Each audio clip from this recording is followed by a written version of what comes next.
Hey everybody.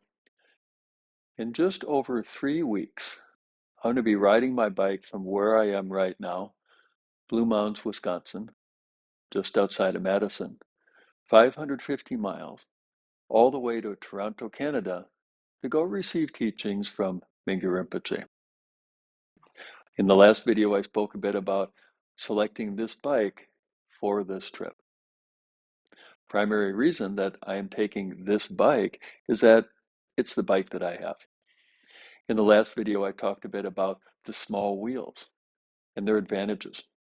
They help keep the center of gravity low to make the bike more maneuverable. And I'm kind of a big person. I'm going to be traveling fully loaded, and the small wheels are also really strong. So there are a couple advantages to the small wheels.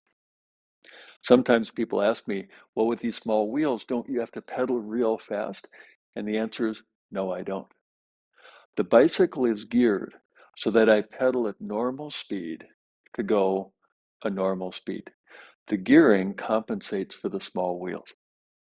Now, speaking of gearing, something else that is unique about this bike, in addition to the small wheels, is that it has internal gearing.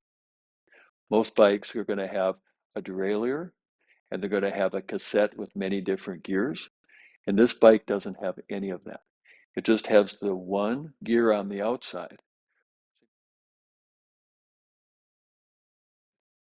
So you may be wondering, how do I go faster? How do I go slower? How do I go uphill?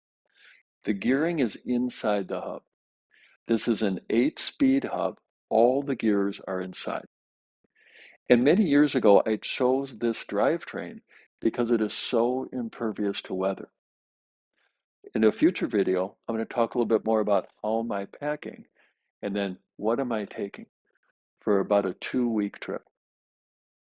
Till then, thanks for watching.